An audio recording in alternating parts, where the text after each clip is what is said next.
안녕하세요. 김다니엘입니다. 헌금이나 11조 이야기를 하게 되면요, 크리스찬 가운데서도 호불호가 뚜렷합니다. 그리고 찬반 양론이 뜨겁습니다. 그리고 논란이 많이 됩니다. 그것은요, 헌금이나 11조로 인해서 현대교회의 그 부정적인 영향이 아마 큰 몫을 차지했기 때문이 아닌가 저는 생각해 봅니다. 그러다 보니까 일부 목회자나 그 복음 사역자 중에서도요, 11조를 하게 되면 그 지옥에 간다는 그런 극단적인 주장을 펴는 사람도 보았습니다. 그리고 민감한 사안인 그 11조에 대해서는요, 언급하기를 아마 거의 모든 목회자가 꺼려하지 않을까 생각해 봅니다. 11조는요, 구약에 행해졌던 그런 제도로 보는 사람도 많고요. 신약에 11조를 했다는 기록이 없는 점을 들었어요. 신약 시대 와서 11조가 폐해졌다고 주장하는 사람도 많습니다. 그래서 오늘은요, 11조에 대해서 한번 언급을 해보도록 하겠습니다. 먼저 11조의 용도는요, 그 제사장과 그 당시 직업을 갖지 않고 성전 봉사를 하던 레위 지파를 위해서 만들었다는 사실을 여러분 아셔야 합니다. 그리고 고아와 과부와 나그네를 위해서 그것이 사용되어졌습니다. 그러니까 제사장과 레위인들과 고아와 과부와 나그네를 위해서 사용되어져야 하는 것이 맞다는 겁니다. 그러니까 하나님의 거룩한 공동체인 그 당시 성전은 교회로 본다면요, 복음 사역을 하는 사람들을 위해서 사용된다거나 아니면 불쌍한 이웃들, 그러니까 고아나 과부나 나그네를 위해서 구제 명목으로 그렇게 사용되는 것이 올바른 사용 목적이라고 보시면 됩니다. 일부 11조 폐기 운운한 사람들은요, 그 정체성이 좌파가 참 많더군요. 좌파 목회자가 참 많더라는 것을 분명히 말씀드립니다. 결국 이렇게 그 11조를 부정하게 되면요, 거룩한 공동체가 무너질 수도 있다는 점을 우리는 분명히 알아야 합니다. 국가가 국가라는 그 공동체가 유지되기 위해서는요, 부가가치세라는 명목으로 우리가 수입의 10%를 그렇게 세금으로 그렇게 징수하고 있지 않습니까? 그렇게 그 세금으로 국가가 운영된다는 사실을 우리는 잘 알고 있습니다. 여기에 대해서 세금이 너무 비싸다고 그렇게 불평불만을 하지 않은 사람들이요, 하나님의 나라 확장과 복음 사역을 위해서 사용되는 11조에 대해서 불평불만을 한다는 것은요, 있을 수 없다고 저는 봅니다. 물론 현대교회가 11조 올바른 집행, 그러니까 용도에 맞게 제대로 사용하지 않음으로 인해서 그렇게 발생되는 여러 가지 병폐로 인해서요, 그렇게 사회적인 지탄과 손가락질을 그렇게 받게 된 것에 대해서는요, 반드시 한국교회가 개선해야 할 그런 최우선의 목록으로 저는 생각합니다. 예를 들어서요, 일부 대형교회에서 그 부동산 투기 문제가 심각했지 않습니까? 대형교회요, 중대형교회 말입니다. 명성교회 그 문제도 그렇고요. 그 대전의 그 제2교회도 똑같습니다. 그리고 선을 위해서 사용된다고 한다고 그런 목적으로 그렇게 어, 송금한 것이 맞지만요, 결국 악을 번성케 하는 그런 용도로 그것이 헌금이나 11조 잘못 그렇게 사용되어진다면요, 실제 그렇게 사용되어진다면요, 그것은 분명히 잘못이라는 점입니다. 분명히 잘못된 거라는 겁니다. 그러니까 북한 송금 문제 말입니다. 가난한 북한 주민을 위해서 결국 그런 목적으로 보냈다 할지라도요, 그 헌금과 11조가 악의 집단의 그 생명 연장을 돕는 것으로, 그리고 미사일 같은 그런 전쟁 무기 개발 비용으로 그 헌금이나 11조가 사용되어진다면요, 그 죄는 하나님 앞에서 분명히 가볍지 않을 겁니다. 또한 만민 같은 건 사이비 집단 말입니다. 그리고 신천지 같은 그런 여러 가지 여러 이단에게 속한 그 집단들에게요, 전 재산을 희사한다거나 아니면 헌금이나 11조를 바치는 것도요, 결국은 악의 번성을 가져오는 목적으로 자신의 11조 헌금이 사용되어진 것으로 봐야 합니다. 그렇다면요, 올바른 용도로 11조가 사용되어지는 것이 아니기 때문에 우리는 주의해야 된다는 것을 분명히 말씀드립니다. 원래 11조는요, 수입의 10%가 아닙니다. 그 구약식의 표현을 한다면요, 수입의 10%가 아니고요, 23.3%입니다. 그런데 지금처럼 10%만 그렇게 드리게 된 것은요, 창세기 14장 20절에 그 멜기세덱에게 11조 한 거 말입니다. 그리고 창세기 28장 22절에 보면은 그 야곱이 드린 11조를 그 기준으로 그렇게 정했기 때문에요, 10%가 되게 된 겁니다. 그리고 신약시대 보면요, 바리새인들이 실제 소득의 10%를 했다는 기록이 나오거든요. 그것이 어디 있냐면은 마태복음 23장 23절에 나옵니다. 그리고 누가복음 11장 42절에 나옵니다. 그리고 누가복음 18장 12절에 그 기록이 있습니다. 아마 이를 근거로 해서 소득의 10%가 11조라는 그런 공식이 아마 굳어진 것이 아닌가, 그런 근거가 아닌가 저는 생각해 봅니다. 종교개혁자 그 칼빈 말입니다. 그 칼빈은요 11조와 헌금에 대해서요 그 용도로 집행되는 기준을 제시한 적이 있습니다. 그 기준은 바로 이렇습니다. 50%는요 목회자와 직원과 교회당 건축과 유지 비용 거기에 쓰라고 했습니다. 그리고 또는 그 신자들을 교육시키는 교육비로 그렇게 50%그 안에 포함됩니다. 그렇게 사용하라고 했습니다. 그리고 25%는요 교회 안에서 그 교인들 그 수준차가 많이 있을 것 아닙니까? 그러니까 가난한 사람도 많을 테고요. 그 교회 안에서 가난한 성도들과 교인들의 친교를 위해서 사용하라고 했습니다. 그리고 25%는요 외부 구제용으로 가난한 사람들을 구제하는 구제용으로 그렇게 사용하라고 그 기준을 제시했습니다.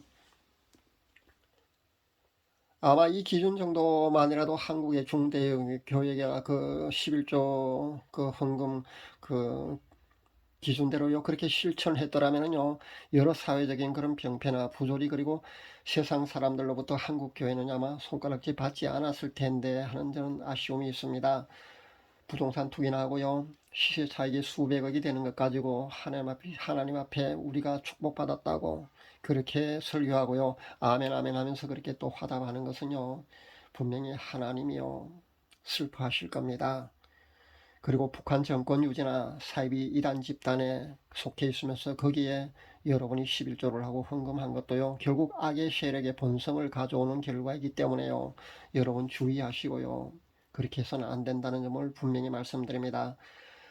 오늘날 한국의 중대교회가요 11조로 그 용도에 맞게만 그렇게 집행했다고 해도요 많은 그 양보를 해서요 종교개혁자 그 칼빈이 제시한 그런 기준 정도로만 했다 할지라도요 타락으로 인한 그런 세상 사람들의 손가락질을 받지 않았을 걸로 저는 압니다. 그렇게 생각합니다. 하얀신발 플랜데믹 이후에요 한국교회는 1만 개의 교회가 공식적으로 문을 닫았다고 그렇게 발표를 했습니다. 그리고 식물교회는요 아마 수만 개가 되지 않을까 저는 생각해 봅니다. 농어촌의 미자립 교회 목회자들 또 얼마나 많습니까? 폐업한 목회자들 그리고 가난한 선교사들 이렇게 복음 사역자들이요 알바를 하고 투잡을 해야만 생계를 유지할 수 있는 그런 비참한 상황에 내몰리게 되었습니다.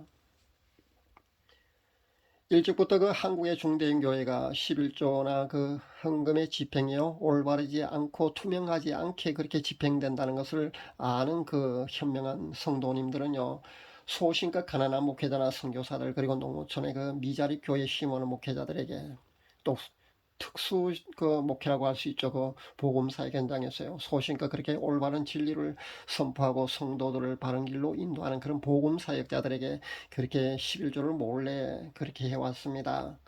한국교회 역사가 100년이 넘었기 때문에요.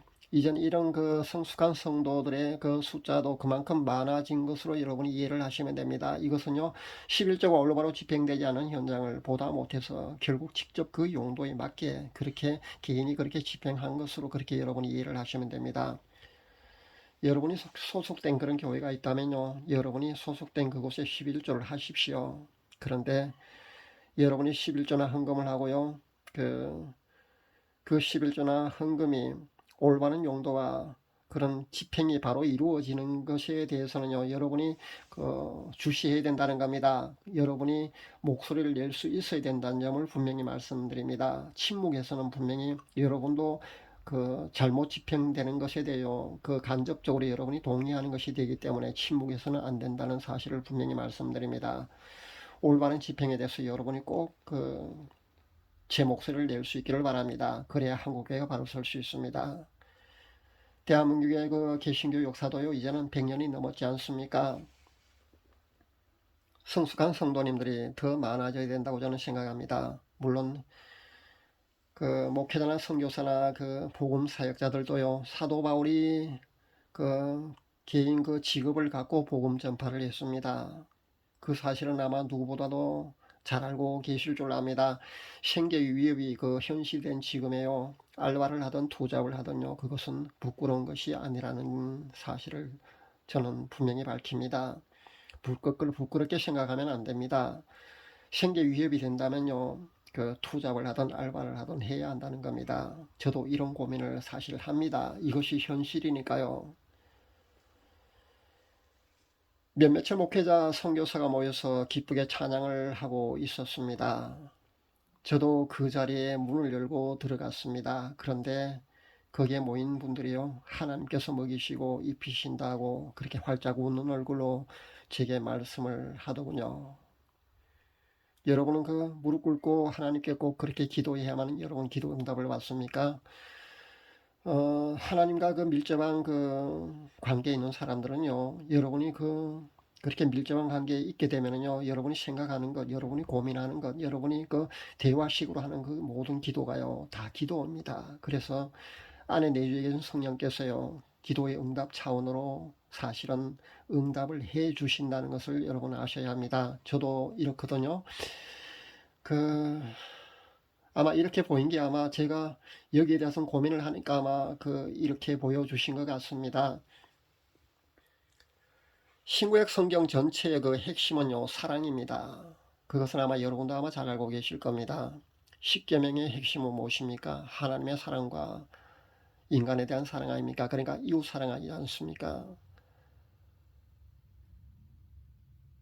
그리고 그 신약 시대 보면요, 모든 것은 하나님의 것으로 나옵니다. 그리고 우린 그 하나님의 것을 관리하는 청지기라고 분명히 청지기의 사명을 많이 역설하는 그런 성경 본문이 많이 있습니다. 이래서요, 우리가 내는 그 11조 말입니다. 11조를 하든 12조를 하든 10의 3조를 하든요, 그것은 선한 청지기로서의 사명을 다하는 것으로 보시면 됩니다. 그러니까 청지기로서의 올바른 자세와 사명을 하는 것이 신실한 성도의 자세라는 겁니다.